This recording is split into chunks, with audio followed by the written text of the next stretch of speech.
Foreign Ministry of Ukraine is with us. Cormac Smith. Morning, Cormac. How are you doing? Johnny, good morning. Would you allow me to start by wishing you and all the crew there a very happy Christmas and also a happy Hanukkah for any of our Jewish friends? Thank you, Cormac. Thank you very much indeed. This war in Ukraine, I mean, it's bitterly cold there, and it's going to get even colder in the new year. And this wicked attack by Russia on Ukraine on their new Christmas has sent a particularly pernicious message, in my opinion. Johnny, yes, and I would agree with every single word you said just before I came on. I was on an interview, I was called onto an interview on another channel first thing yesterday morning, and the word I used was spiteful. And if there's one message that people need to get after all the Russian lies about, it was Ukraine is full of Nazis and it was NATO expansion that caused the invasion. This is, Putin believes that Ukraine is a false country. He has no respect for the Ukrainian people. He wants to wipe Ukraine and Ukraine's culture off the face of the earth. And the fact that this has been done Christmas Day, the season of goodwill, is it's spiteful. It's also criminal. It's against it is a war crime to attack, they are attacking civilians and civilian infrastructure with highly precise weaponry. They know exactly what they're doing. It's an attempt to hurt and to break the will of the Ukrainian people. And I think that's the message that I really want to get across to any listeners today, to finally realize what we are dealing with in this horrendous, criminal, kleptocratic regime that Putin leads in the Kremlin at the moment. Ukraine is not as big as Russia. Putin is letting his Russian soldiers be slaughtered by the hundreds of thousands. He's pulling these poor kids out of places thousands of miles from Moscow, so they are collateral damage. They're of no emotional concern to him, and indeed most of Russia, because it's the world's biggest country. It is a wicked war on both sides. And now, as you've seen in our pictures as they cross on TV, Donald Trump goes back to the White House. Is this war being increased ahead of negotiations which Trump must have already begun between the parties?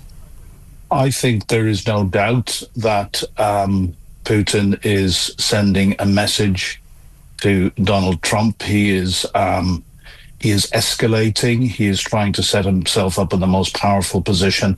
There's an old truism, my real education began in 2014 when I started getting invited to former communist countries to work with people on government communications. I then went to Ukraine in 2016 for 2 years to work with the foreign minister. And, the one thing that we have to realize is, as a very good friend who I spoke to yesterday said to me right at the beginning of this horrible war, if Ukraine stops fighting, if Russia stops fighting, there will be no war. If Ukraine stops fighting, there will be no Ukraine.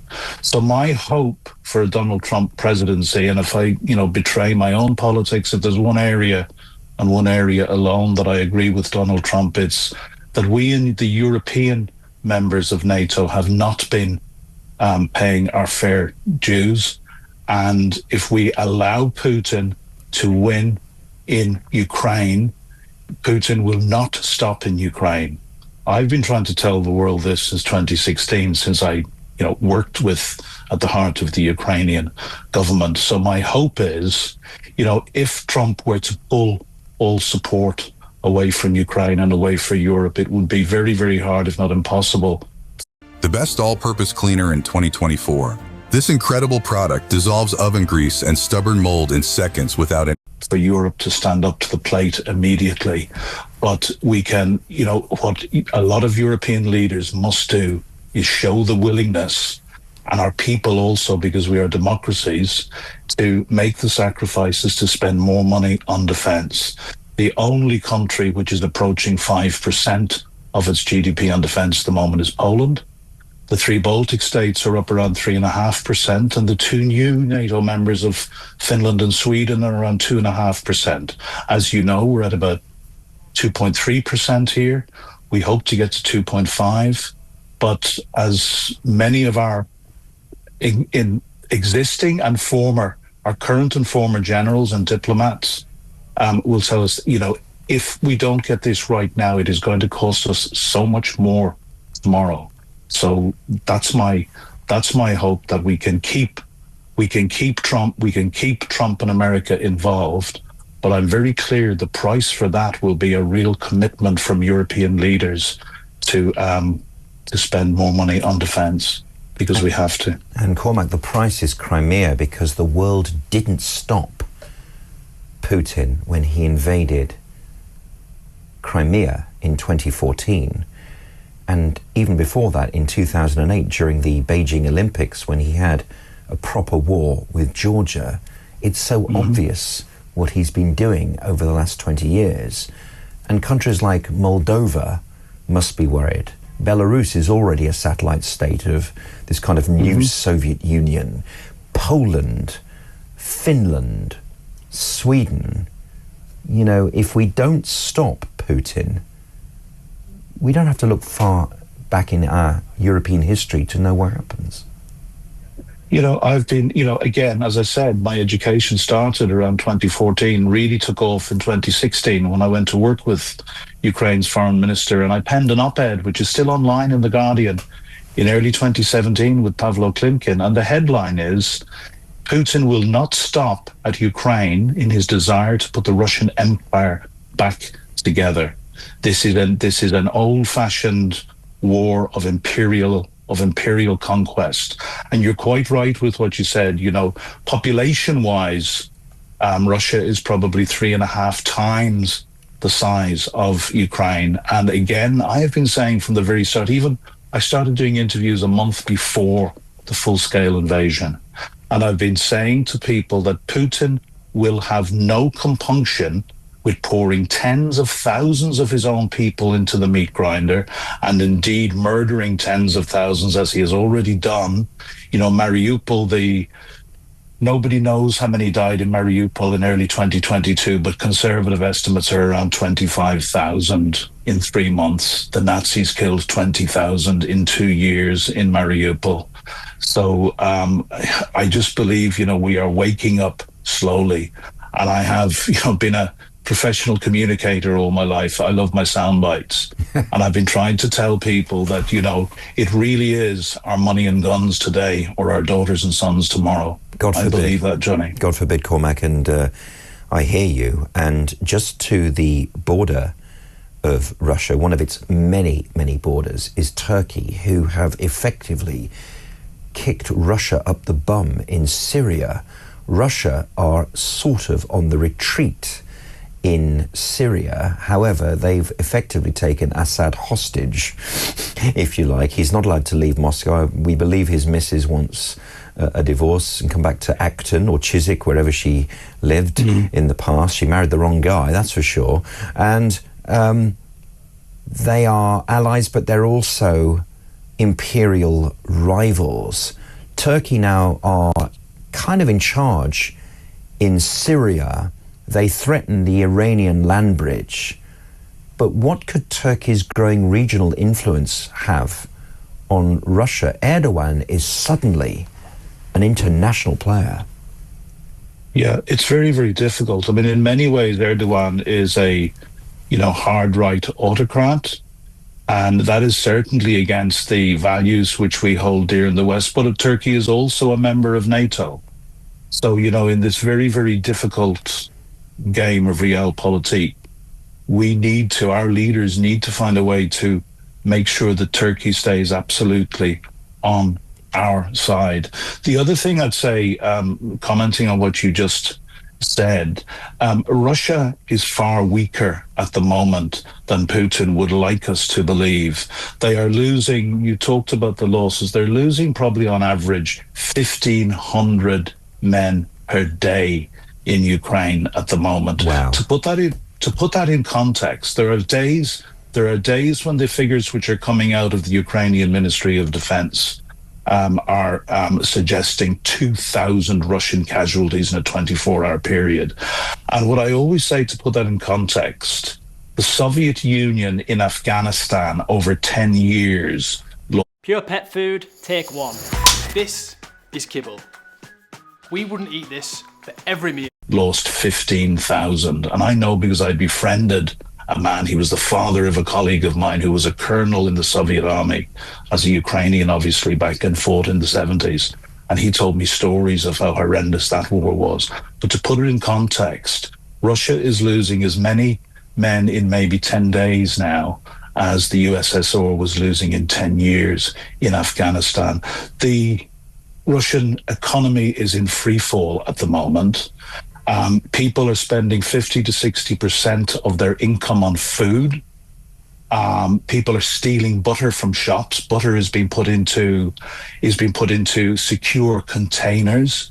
And in the West, I think that we fear soundbite again, if you'll excuse me. We really risk snatching defeat from the jaws of victory now. If there was ever a time for the Western alliance, and Britain has, as you know, we have been at the absolute forefront of that, not just in what we have given Ukraine and the training of Ukrainian soldiers, but in the great leadership.